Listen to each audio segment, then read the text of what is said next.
Yo, what is up, everyone? So, this is going to be the next part of the Real Madrid What If series, and I know that I have been 2 days, well, about to be 2 days, about to be 3 days MIA. I do want to apologize in advance for that. It's because I was going through uh, I had some things to do on Tuesday and wasn't feeling all that well yesterday. So, I'm going to do something special for you guys. I'm going to go ahead and post 3 videos today instead of the just 1 or 2 that I usually do, because I know that I'm behind.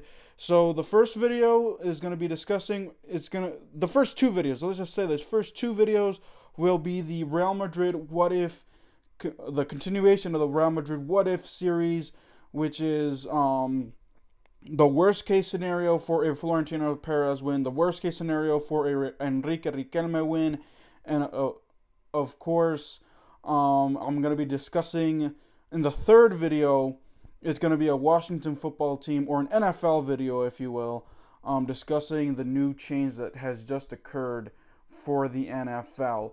So I'm going to finish up the talking about the team presidency. It's not going to be the end of the What If series, though. The What If series will continue. It will continue with Zinedine Zidane tomorrow, most likely. I'm going to be discussing Zinedine Zidane, the worst and best case scenario for him staying, even though really the best case scenario, there's not going to be a lot to talk about for the best case scenario. So that's just going to be one video. The worst and best case scenario for Zinedine Zidane staying at Real Madrid or leaving Real Madrid. That's going to be one video. And then I'm going to be discussing players right now who are out on loan. Should they try their hand at coming to Real Madrid, or should they stay at where they're at loan, or should that team where they're loaned at find a way to purchase them? So that's going to be tomorrow, all right? So today is going to be discussing worst case scenario for a Florentino Perez win. The second one is going to be worst case scenario for a Enrique Riquelme win. So let's get started, shall we? So worst case scenario for a Florentino Perez win. Here's the thing. If only I would have been in the loop as a teenager to like the mid 2013 through 2017 seasons, where I really, because here's the thing.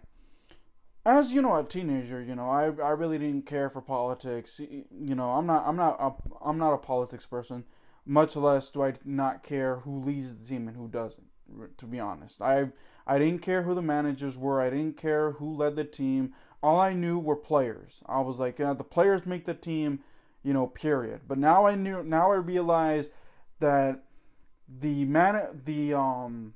board members and the president make things happen for the team. The manager carries them out, and the players, play for the results. So here's the thing. Florentino Perez, like I stated in many videos before, 2009 to 2021 to present, has been present. I miss, looking back at it now, when Florentino Perez, and correct me if I'm wrong, you all are allowed to debate me on this, but is it just me, or from 2018 to now, where Florentino Perez is just giving too much power to management? Please correct me if I'm wrong. That's the way I see it. That's the way I perceive it. Because here's the thing. Florentino Perez, when he came back in 2009, he brought aboard Manuel Pellegrini as manager. That manager, Manuel Pellegrini, didn't give Real Madrid the results needed. Lost in La Liga.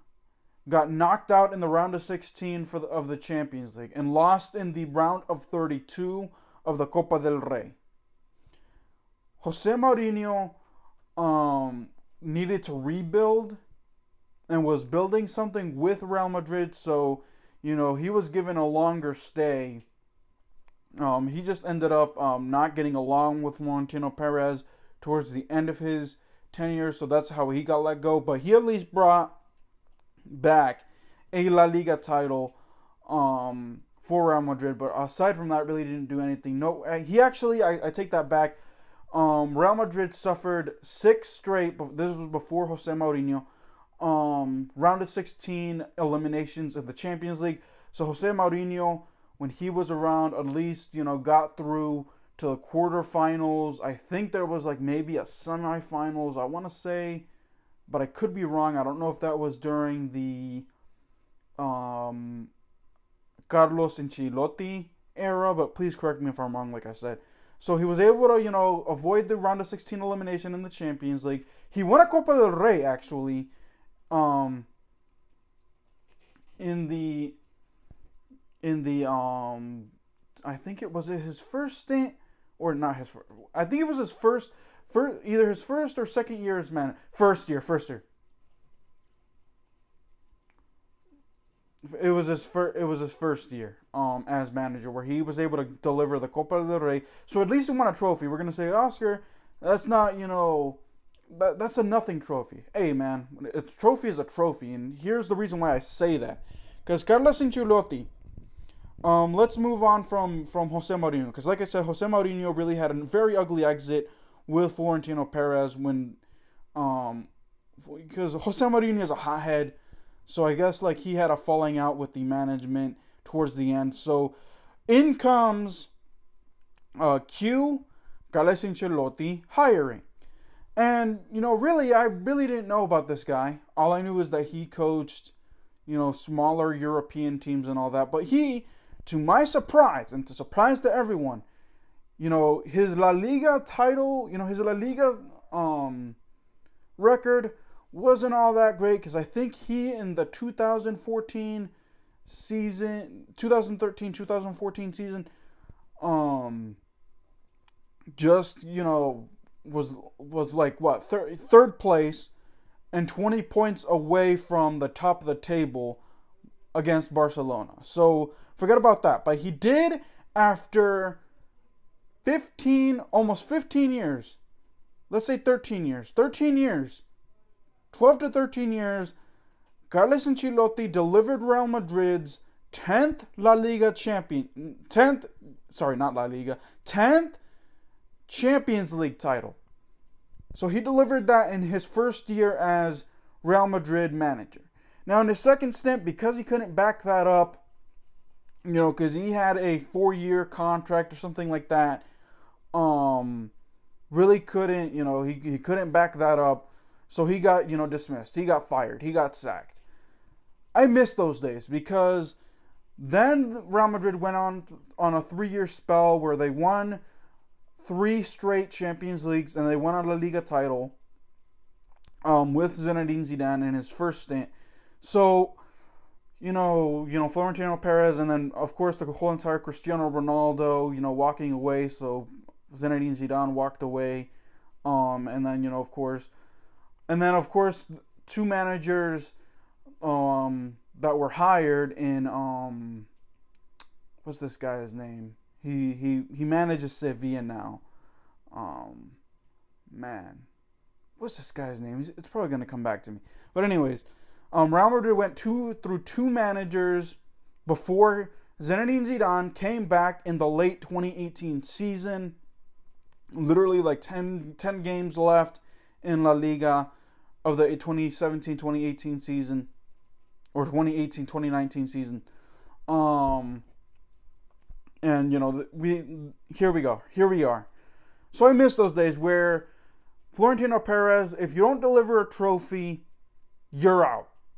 Now, unfortunately, and I say unfortunately because in this sense, unfortunately, Real Madrid, funny enough, is still in the La Liga title race, even though that may change in the next week and a half. They're still in the Champions League, which may be a change in the next 2 weeks. So that may end up saving Zinedine Zidane's job. But I think Florentino Perez knows that he, this management, the one that Zinedine Zidane has ran in his second stint, has been trashing, and he has done next to nothing about it.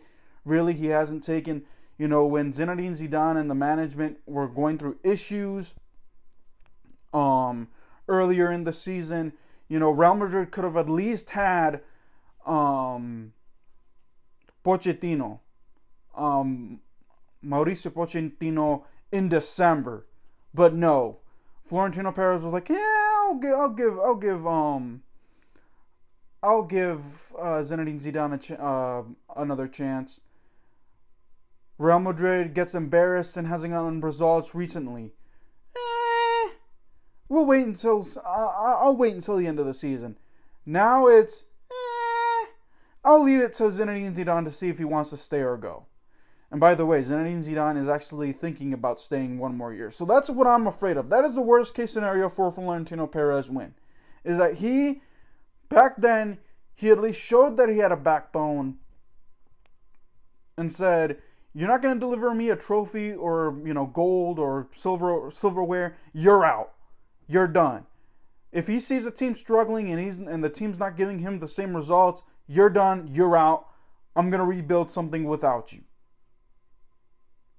Funny enough, the La Liga teams, Barcelona and Atletico Madrid, again, things can change.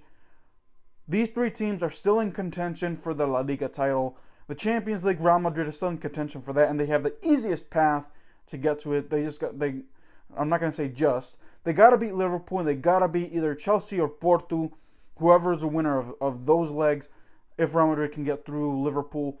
And then bam, they're in the Champions League final. Now, if they make it to I don't know, this would be the wild card. If they make it to the final and face like a PSG, a Bayern Munich, or a Manchester City, I don't know if Real Madrid were to lose in the finals, if that would save Zinedine Zidane. I would think not, but you never know with Florentino Perez. So that's the worst case scenario for Florentino Perez win. Is that he will continue not to have a backbone. He's older, he's been too lenient with Zinedine Zidane and the medical staff, because everything needs to have an overhaul, my opinion, and I'll discuss more of that later. Everything in Real Madrid needs to have an overhaul, management-wise and medical team-wise, because the medical team has failed Real Madrid this year.